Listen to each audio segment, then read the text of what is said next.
Hello, my name is Patrycja Rozwora, and you're listening to Kitchen Conversations. This podcast aims to open up the mysterious and vague Eastern Bloc to a broader audience. For each episode, I'm inviting one artist or researcher, and together we explore their relation, interest, and the urgency to create within the framework of the post-Soviet sphere. Here, I also wanted to thank everyone for listening and supporting this podcast. It's very rewarding to see that with every episode, the community is growing, which was, of course, the whole point of this platform. If you're a regular listener, you might want to check out my Patreon page, where you can support my work and help me develop this amazing but time-consuming project. You can do that on patreon.com/kitchenconversations.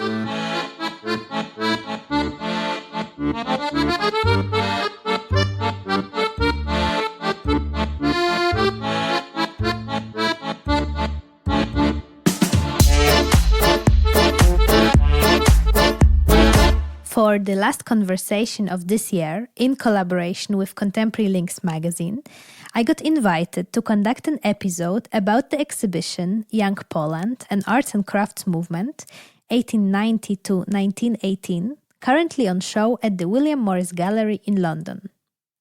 The exhibition is organized by William Morris Gallery, National Museum in Kraków, and in partnership with the Polish Cultural Institute London.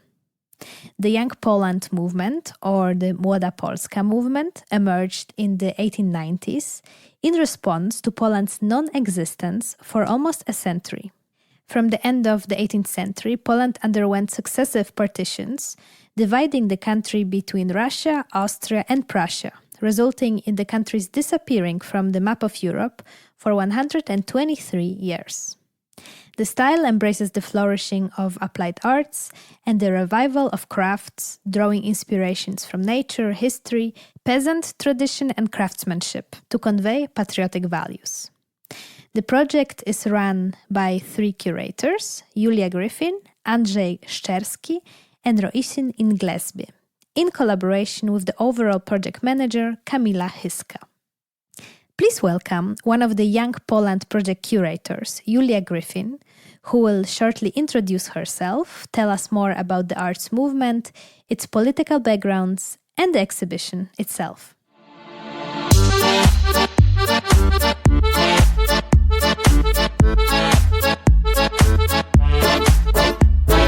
Welcome, Julia, to Kitchen Conversations. Hello, thank you very much for the invitation. Very happy to speak to you. It's my last interview this year, so a nice also rounding up of 2021. We are both in London, however not live since quarantine rules and all these complicated things. We had to meet online, me from a hotel room and you from your home. That's right. In fact, I'm just outside of London. We live in a little village called Denton, which is sort of 8 miles away from Canterbury. I was once actually in Canterbury. That's very funny. Nice. For the beginning, I would like to know a little bit about you and more like your professional life, what you do, and your involvement in the exhibition Young Poland, which we're gonna talk today about. So please introduce yourself shortly and tell a little bit about yourself.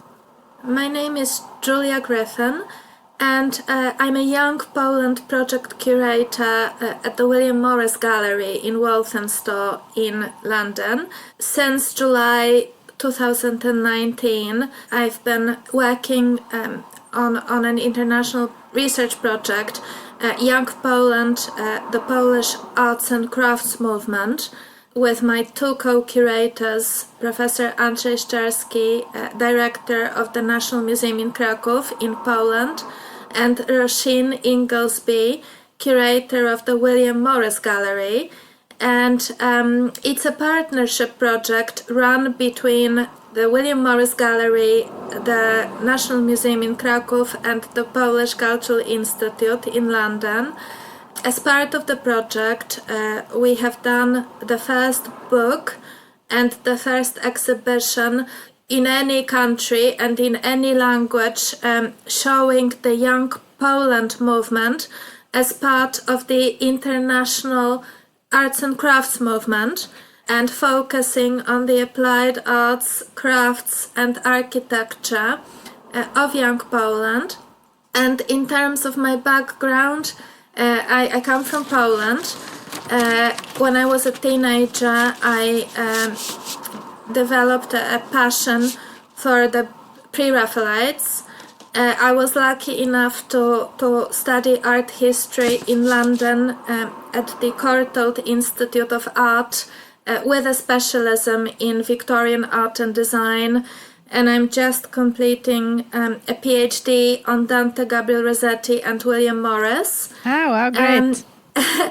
And I'm really, really lucky because for the past, almost 20 years, I've been working as a museum curator here in Britain with 19th century British collections at the George Frederick Watts Gallery, the Guildhall Art Gallery, which is the corporate collection of the City of London, and the Society of Antiquaries, which owns Kelmscott Manor, Morris and Rossetti's country home. However, I have to say that the Young Poland project is the most rewarding curatorial project I've ever worked on. It has been so much fun. That's super nice. Great to hear. That's always very important, I think. And I had the pleasure to actually go see the exhibition on Sunday. And hopefully this conversation will encourage people to go see it. And perhaps also have a look at your catalog, since you prepared also a beautiful catalog, which also really well shows the insight into the movement. Let's begin speaking about what is Young Poland. So Młoda Polska. Movement. What are the characteristics? What was the time framework of this movement? The political motivations behind it, and so on. Great. Thank you for your kindest words about the exhibition. I hope that before we finish, I'll be able to ask you more about your impressions. I'll be very curious to hear more about what you thought. And the exhibition is on until the end of January. In terms of Young Poland, it is probably the most popular art movement in Polish history up till now. It started around 1890 and lasted until the end of World War I, until 1918. And it was a movement which emerged in response to Polish people's yearning for independence, because by 1795, as a result of progressive foreign occupation, Poland had disappeared from the map of Europe, which was an unprecedented political catastrophe. And as the historian Norman Davies stated, at that point Poland became just a memory of the past and a hope for the future. At that point Poland was just an idea. Obviously, Polish people tried to fight for regaining their independence by means of military uprisings, but all of the military uprisings were quashed. By the end of the 19th century, they understood that the only way of preserving their endangered cultural identity would be through art. And this is when the Young Poland movement emerged. It was characterized by an unprecedented flourishing of all the arts, not just the fine arts, the painting and sculpture, but also the applied arts, stained glass, furniture, paper cuttings, textiles, Christmas tree decorations. In other words, everyday objects, as well as whole interiors and even the architecture of entire houses became subversive, patriotic carriers for preserving the Polish cultural identity. Things like a coffee service, a paper cutting, or a Christmas tree decoration became carriers of Polishness. The Young Poland movement drew inspiration from archetypal Polish landscape, history, Polish history, vernacular crafts such as embroidery, wooden carving, vernacular architectural traditions, the countryside, the idyllic life of the country dweller, including the Highlander shepherds and the Krakowian peasants, and also spirituality and legends. What about the name? Because the name is quite particular, and in a way it's like an oxymoron in relation to actually what happened in history, right? So it's Młoda Polska, the young Poland, which would seem like it's a movement which came with a liberation of a country, but this movement actually happened when the country didn't exist in reality. So yeah, can you tell a little bit about the name itself? That's right. It was an oxymoron. And in fact, this particular name, Young Poland, Młoda Polska, was coined by the critic Artur Górski in 1898. He published a series of articles in the Young Poland journal Życie, Life, basically referring to the revival of the arts and enticing Polish people to sort of not to lose hope and not to give up their fight for independence. And he was sort of commenting on the vitality of the new arts of the 1890s and sort of revival of the romantic spirit. His series of articles gave the name to the whole movement, but in fact, if we were to sort of characterize the gist of the movement, it was about renewal, rebirth, the cycle of life. So frequently the spring sort of symbolized young Poland, and also the motif of a young child symbolized hope for the future, but also the uncertainty of the future. The movement was about youth and sort of promise of renewal and the promise of regaining independence. It's fascinating how like the arts and all the separate objects had so much symbolism in there and spoke so much about freedom and liberation and society. I wanted to also ask you about the location of the exhibition, since it's not in Poland. It is in the UK, in London, in the William Morris Gallery. It's a museum devoted to the life and work of William Morris, an English arts and craft designer and early socialist. Why did you decide the placement for this exhibition should be in London and in the William Morris Gallery? Well, it was actually an idea conceived by my colleague from the William Morris Gallery, James Gray. He's the senior head of marketing and public engagement. James Gray is a massive fan of Poland. In 2013, James and his family visited Kraków and saw an exhibition called Forever Young, about young Poland. He fell in love with the movement, and ever since he's been toying with the idea of sharing this incredible cultural heritage with the British public.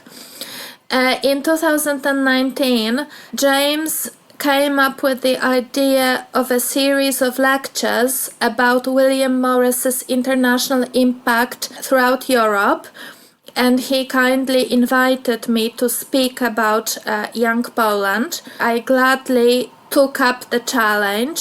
We were quite overwhelmed by the level of interest on social media, and over 250 people turned up. So I actually had to give it twice in a row because we didn't have a sufficiently large room to contain the audience. And Marta de Zuniga, the director of the Polish Cultural Institute, was aware of the lecture and initiated a meeting which then led to our project. I think it's a very fitting venue because William Morris was the sort of founder of the British arts and crafts movement. We are suggesting that young Poland was in fact part of the international arts and crafts movement. The arts and crafts movement started in Britain in the 1880s and over the next 3 decades spread across Europe and America, and then between the wars it also started in Japan. The movement was about improving the condition of living and working. It was about cultural democracy, everybody's right to beauty in everyday life, irrespective of people's financial or social status. And it was about advocating the equality of all arts. The notion that a humble sort of paper cutting or a Christmas tree decoration can be as important as an easel painting or as a piece of sculpture. We are proposing that because young Poland was all about people's yearning for independence, it was following an ethos, and it was all about art for all and beauty for all, that it was in fact very much in keeping with the ideas of William Morris. What are the names of the Polish artists which we should know when speaking about the Young Poland movement? Well, there are so many, there are just so many artists, some of whom, are very well known. They are part of the art historical canon. And there are also many unsung heroes, some of whom we are very proud to be able to represent in the book and in the exhibition for the very first time. There were also a number of really important women artists in the Polish arts and crafts movement whose role needs to be further investigated, and again we are very proud to have incorporated several in our project. I would say there are three main figures. Stanisław Wyspiański, who was associated with Kraków and who was probably Poland's greatest design reformer of all time. He was incredibly versatile as an interior decorator and as a designer and craftsman, and he was also involved in the conservation of historic buildings and many other pertinent causes. Then there was Stanisław Witkiewicz, associated with the village of Zakopane at the foothill of the Tatra Mountains, and he was the creator of the Zakopane style interior decoration and architecture inspired by the Tatra Podhale shepherds. And then the unsung hero, Karol Kłosowski, also associated with the village of Zakopane. He was a genius for ornament. He was an archetypal master craftsman. He was incredibly versatile as a painter, furniture and textile designer, a designer of paper cuttings and lace, and he lived an arts and crafts lifestyle in a Highlander villa called Villa Cicha.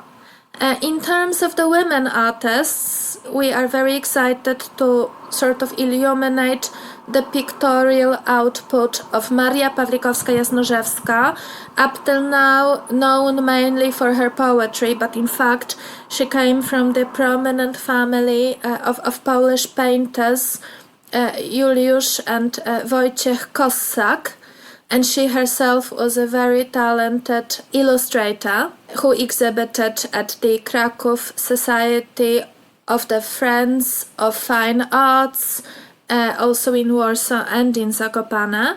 Also lesser known women artists such as Maria Witkiewicz, the wife of Stanisław Witkiewicz, who was a very skilled embroiderer, and Bronisława Richter-Janowska, who created pictorial compositions made from woolen cloth.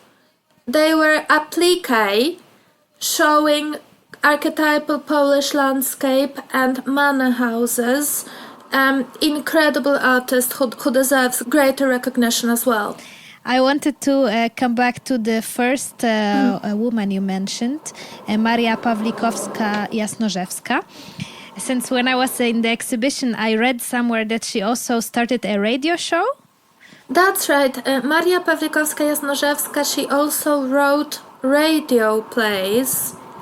And one of the plays, called Portrait of Doom, was translated by a couple of outstanding Anglo-Polish literary scholars and translators, Professor Tony Howard and his wife Barbara Bogoczek, and was recently staged at the William Morris Gallery. In fact, there is a recording of the play on the Young Poland Project website, which hopefully we can share as part of the podcast. Definitely, for sure. I will include it in the show notes. Yeah. Wonderful. There's also a reportage from the staging of the play, so I'll share that as well. And this particular play, The Portrait of Doom, is about the condition of women artists and creativity at the beginning of the 20th century. It must have been fascinating for you to look into all those archival footages and find all those small hidden histories. I think it's great. I have to give credit to Barbara Bogoczek for conceiving the idea to include Maria Pawlikowska-Jasnorzewska in the exhibition, which has been a genius and a novel idea. And there is a separate room about Maria, which comprises a big part of the exhibition. A lot of the pieces in the exhibition contain like symbols from nature, from folklore, from the countryside. I think that was one of the main motifs of the movement. I'm curious, where did this come from, this fascination with the countryside, with nature, with the flora and so on? What I haven't said so far is that the Young Poland movement developed under the Austrian partition in the south of Poland, which was the most liberal, unlike the stringent Russian and German partitions. The Young Poland movement started in two main locations: the historic city of Krakow, which used to be the seat of Polish kings, and also the burial place of Polish kings and the greatest cultural heroes, and the nearby village of Zakopane at the foothill of the Tatra Mountains. The Tatras are the tallest mountain range in Europe. They are part of the Carpathians. The Austrian partition was totally untouched by the Industrial Revolution, unlike Great Britain, which had started the Industrial Revolution. In Great Britain, the British arts and crafts movement can be interpreted as a reaction against the aftermath of the Industrial Revolution, which led to the disappearance of traditional crafts and mechanical production, and also to the dehumanizing quality of workmen who sort of spent very long hours in factories, and also the destruction of the countryside because of the building of the factories. And in England, the British arts and crafts movement was in a way an expression of British people's longing for the British cultural ideal, which was very much about an idyllic life in a pre-industrial village, sort of in a vernacular cottage, being surrounded by traditional crafts. All of this was threatened by the results of the Industrial Revolution. On the other hand, in Galicia, the name for the Austrian partition in Poland, life continued to be rural. The lands were totally untouched by the Industrial Revolution. However, the area was sort of flooded with an influx of cheaply produced, machine-produced foreign goods from Austria, which were threatening traditional crafts in Poland. So in a way, we could say that the interest in the countryside was about preserving the traditional country crafts preserved by the Highlander shepherds and by Krakowian peasants. And it was also about the symbolism of archetypal Polish landscape, symbolized by the Tatra Mountains, symbolized by the Vistula River, by certain trees such as the willow, certain flowers such as the dandelion, the sunflower, as an embodiment of Polishness during the time of political oppression. Fascinating. Didn't know about this.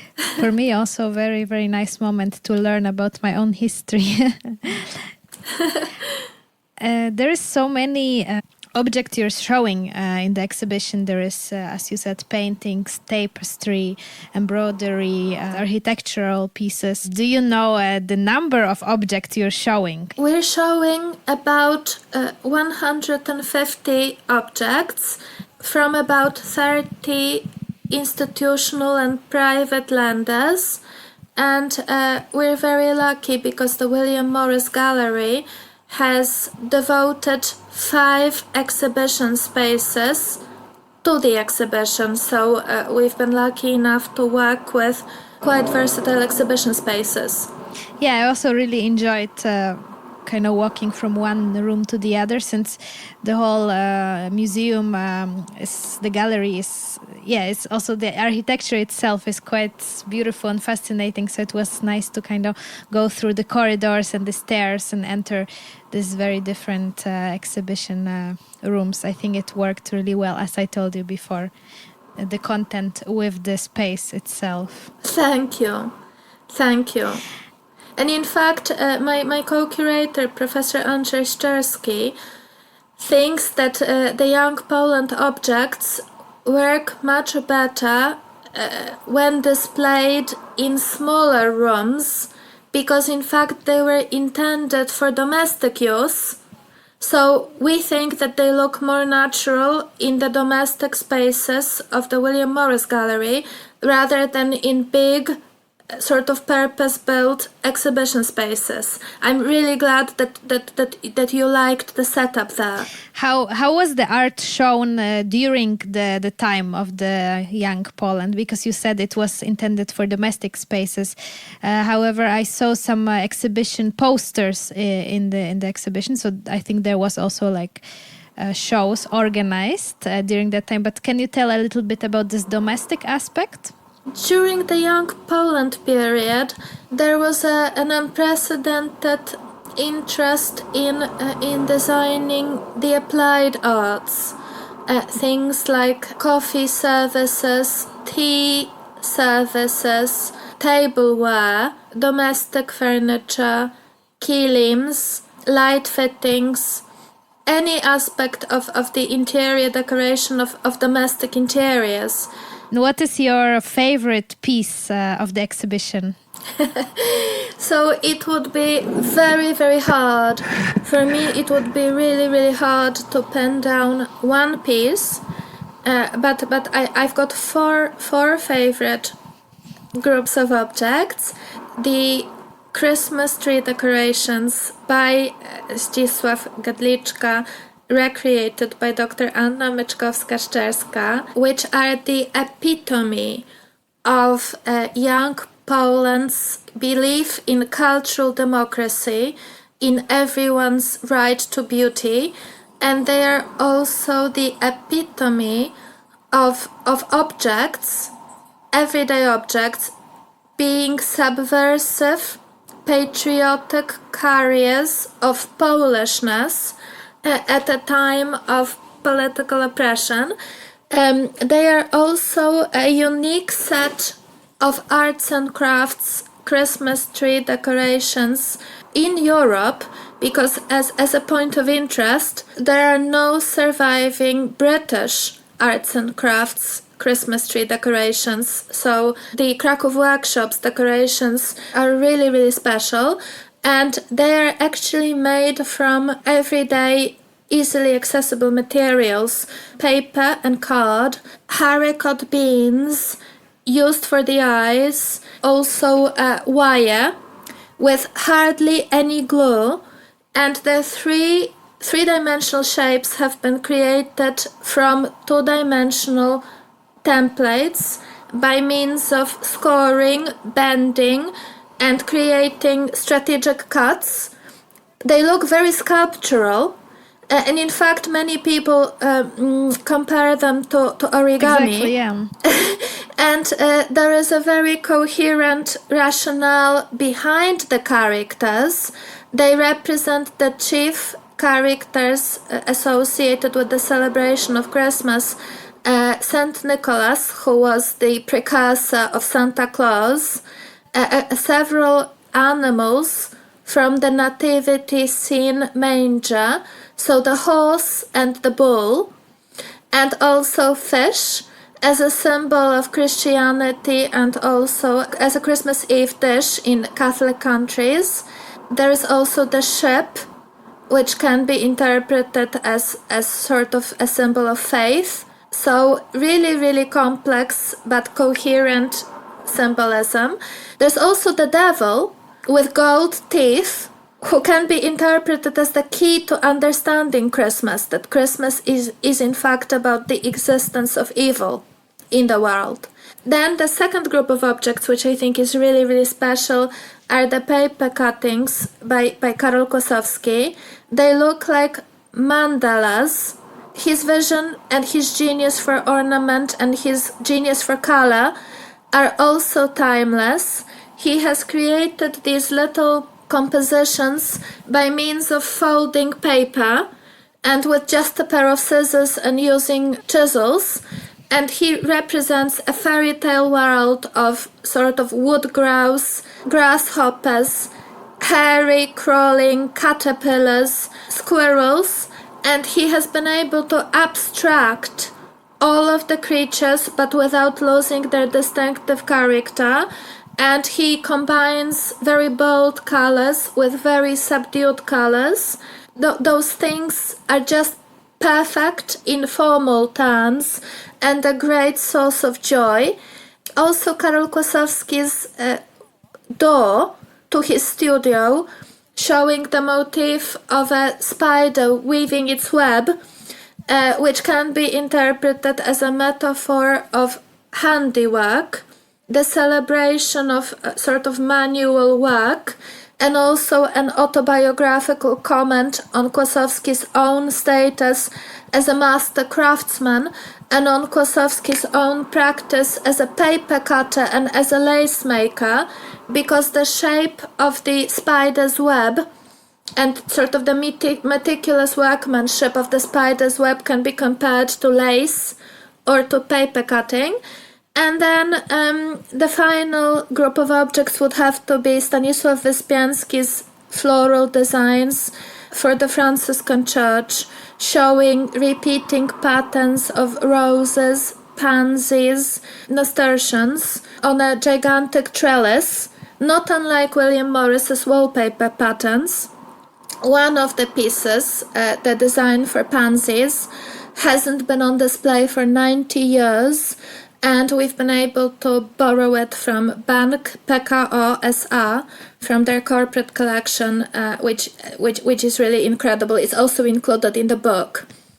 It's really nice to see how involved and how fascinated you are about the collection, and I can really see that it really it took a lot of, I think, years that you kind of put the collection together. So it's great that you can now share it.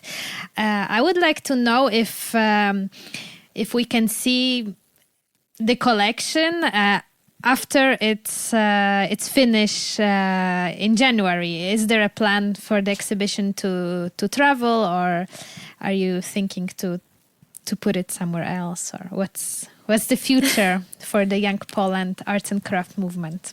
Well, because of the conservation requirements of the works on paper, which can only be displayed for a finite amount of time at a time, there are no plans for the exhibition to tour, but the Young Poland book, which was conceived both as a catalogue and as a standalone study of the movement, will be available, and that's a record of the exhibition. It includes over 300 illustrations, and the chapters reflect the scope of the exhibition.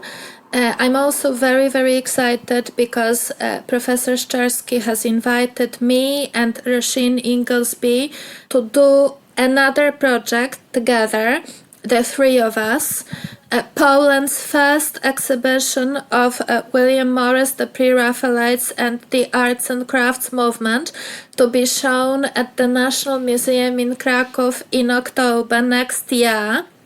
And there will be some elements of the Polish Young Poland artists as well, incorporated in that exhibition. And also our friends from the National Museum in Kraków have just opened a new museum dedicated to Stanisław Wyspiański. I was able to visit it last week, and it's amazing, and it will be the perfect showcase of Wyspiański's timeless vision. And the museum in Kraków is also opening a new branch at the end of this week, on the 18th of December, dedicated to the history of Polish design, with several sections on Young Poland. So plenty to see in Kraków as well. Great. I will put links to all of things you were just mentioning. And for those who won't manage to see your show, perhaps they can kind of continue finding out more about all those movements in Kraków. Patrycja, may I ask you about your impressions from the exhibition? What did you think of it? What was your general impression after seeing the exhibition, and what were your favorite objects? Yeah, as I said, it was very interesting for me to see the exhibition and the space together.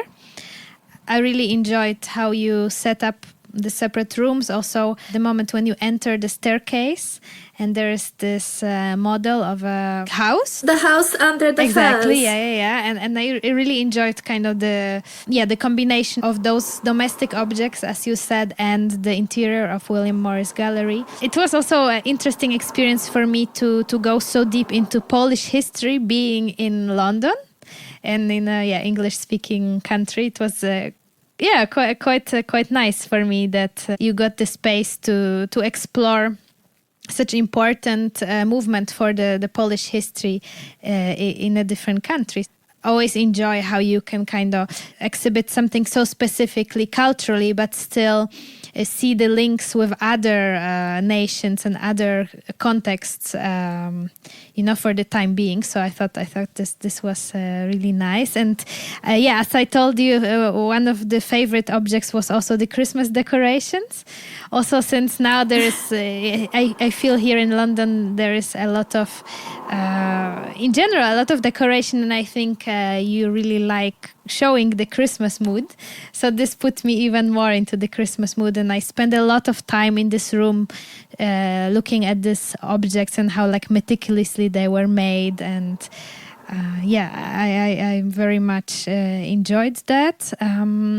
I also appreciated, as you were also mentioning, that you gave space to artists which are not so known in history.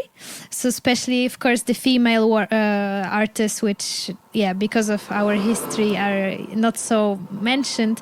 I really like that you gave platform for those, especially, as you said, there was like one whole room dedicated to Maria. Pawlikowska. Exactly, I spent quite some time there also reading about her works and the poetry.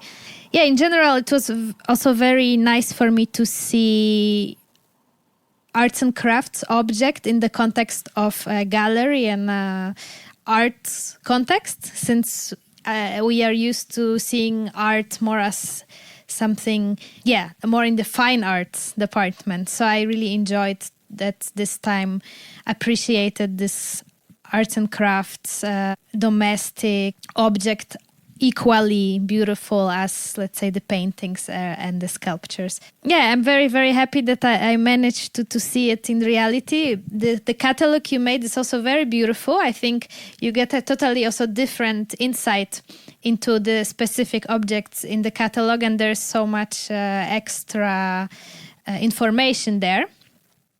But I think going to the exhibition was definitely also an add-on to understanding. And thank you so much for gifting me the catalog.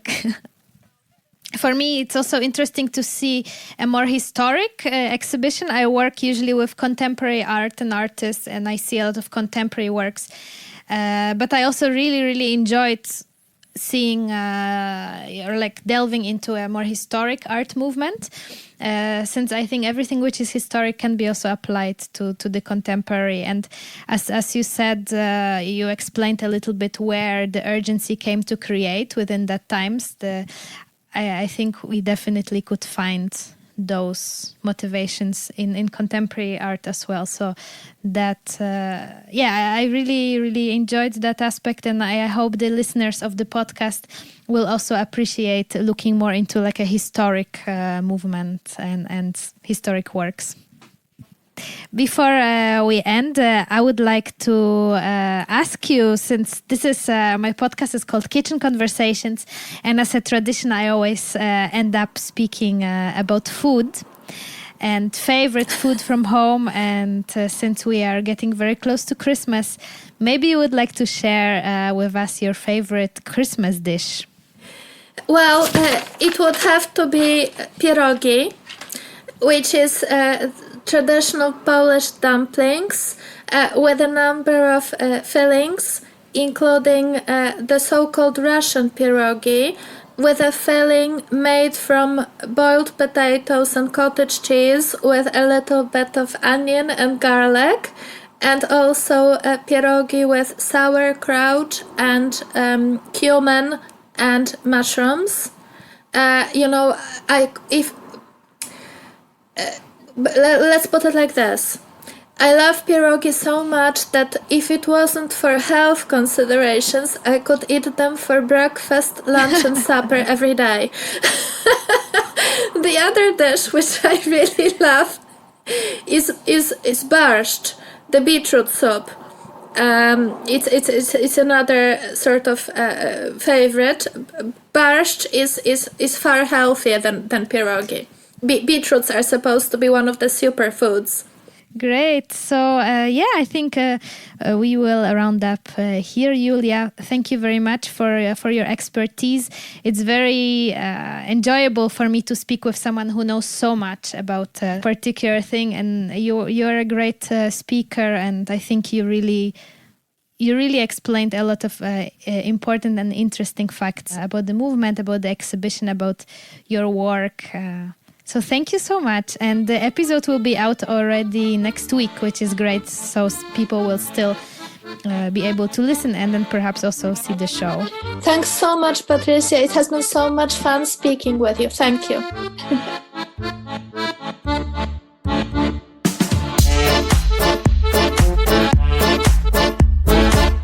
And this was it for today. Thank you for reaching till the end of the last episode. And at the same time, thank you for listening, tuning in, supporting, and being together this year. I really, really appreciate every listen you gave. This wouldn't be possible without you. So I'm really, really grateful.